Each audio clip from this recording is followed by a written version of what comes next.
Welcome to the Fail Forward podcast. I've met many people over the years who have failed and given up. The point of this podcast is to get people to understand that failure is part of the process.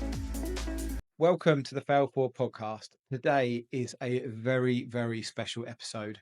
I have a huge announcement to make, and that is the Fail Forward podcast is ending today. This is the last ever episode of Fail Forward. Don't worry, it's all good. I'm going to keep podcasting. So you're still going to be able to hear my episodes and my voice. We've just decided that we are going to change what we're doing slightly. I've talked about fail forward, failure, my story, my journey, other people's journeys over the last 2.5 years. We've done over 100 fail forward episodes, but now it's time for me to change tack slightly in life.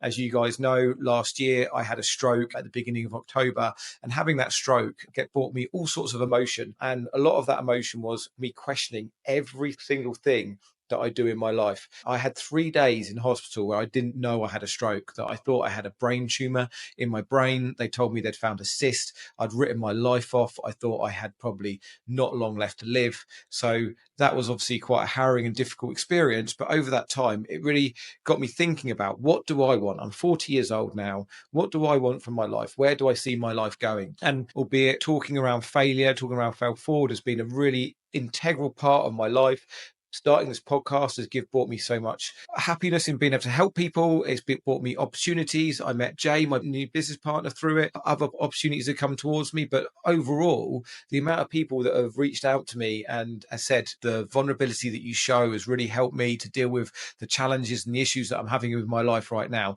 So it served such a great purpose. But when I was questioning after I had the stroke what I want to do in my life, the question just kept coming round is, what am I currently doing that I love doing? And that was podcasting. Podcasting is something that I enjoy doing. As you all know, I find it quite easy to talk. I'm not short of my words, so I enjoy doing this part of it.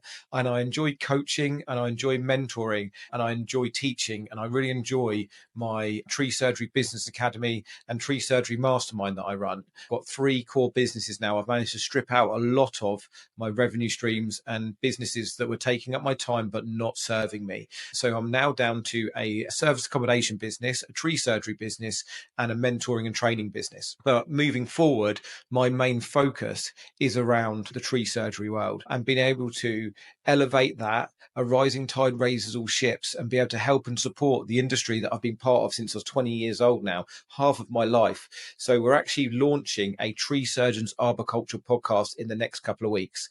It will stay on this channel. So if you're listening on YouTube, if you're listening by podcast, you're still going to be subscribed to it if you're listening now, so you'll get the updates. We're just going to change the name and some of the artwork and the branding. We've not decided on a specific name yet. It's going to be something like the Tree Surgeons podcast. But what we're trying to do with that is currently we're probably 75% me solo content and 25% me interviewing other people. And we're going to be flipping on its head. So it's going to be more 75% me interviewing other people and 25% of my own solo content. So we're going to be talking around everything to do with the tree surgery industry, why trees are important, why the industry is a great industry, how we then run successful businesses. We're going to be interviewing people, other business owners. We're going to be interviewing key people in the industry. I'm going to be traveling abroad to see how the industry's done in other countries. And ultimately, the whole point of the podcast is to get people to understand that our tree surgery industry is so important and it's so aligned with the environment and what we do. And doing tree surgery well can have great effects on trees, and managing trees properly, but doing it poorly will have a detrimental effect to our trees, to our environment. And they so much go hand in hand.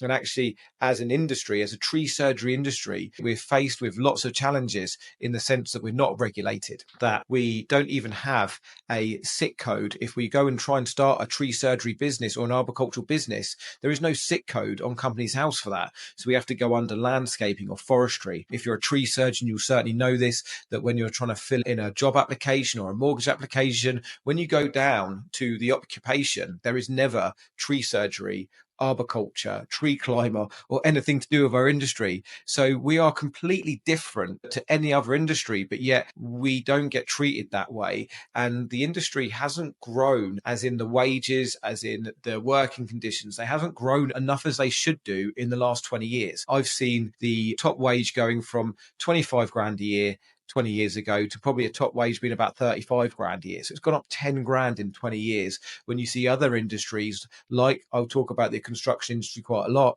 they've doubled in wage. Now, if you're going to go and be a carpenter or a chippy or a scaffolder, you're probably looking at more like 50 grand for a top wage in there and more. So you can see just how the industry hasn't gone up. The industry is faced with lots of challenges, lots around.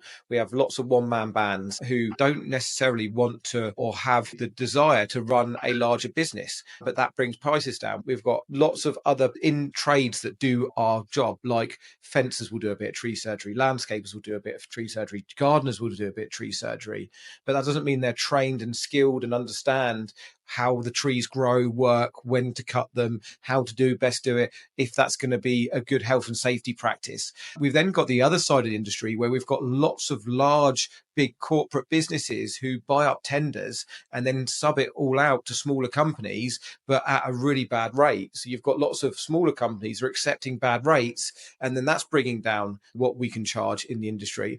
And then we've got the other problem where people just don't value their trees. People value going and spending £10,000 on an all-inclusive holiday to people value going and spending 50 grand on a nice German motor. So most people value buying a 30, 50 grand car, but they don't value their trees.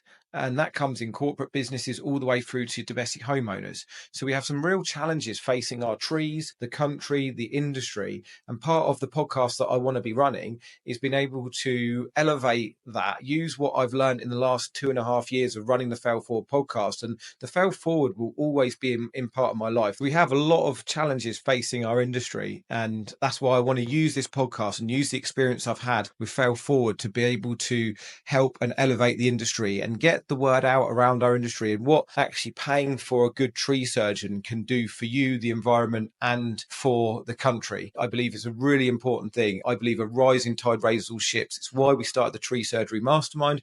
It's why we have tree surgery business courses, because it's around everybody having the same level understanding of business so we can understand our numbers, our sales and marketing, our culture systems, our operations, the health and safety, so we can charge what we're actually worth rather than what we think or what we don't know, or just a lower rate because that's what they're paying. So we're going to accept that lower rate. And it's all about a rising tide raises all ships. So unfortunately, yes, this is the last Fail Forward episode, but my ethos around Fail Forward is going to run through everything that we do and everything that we talk about. And I've had some great time and some great interviews, and I've got to know some great people. So I just want to firstly say thank you for listening. Thank you for all your support. Thank you for getting us in the charts for entrepreneurship and business. I never expected that Fail Forward would get me that far. So I'm very, very honored to have all of you people out there listening. Now, if you are a tree surgeon, then it's going to be an easy one for you to listen to moving forward, because it's all going to be about our industry. If you're not, please still listen in, because it's really important for me to be able to share lots of tips, tricks, and things around our industry, but also information that will help everybody understand their trees and what we need to do as a society to be able to help our industry, our trees, our environment, and everything else to do that. So thank you for listening. Thank you to all the guests over the last 1.5 years. This is not the end for me podcasting, but this is the end of Fail Forward. It's been a great journey. It's been almost like therapy for me. And thank you to everybody who has messaged and given me lots and lots of feedback. So that's the last episode of Fail Forward. It's bye for this one, but hello to the Tree Surgery podcast moving forward. Thanks all, and see you soon. Take care.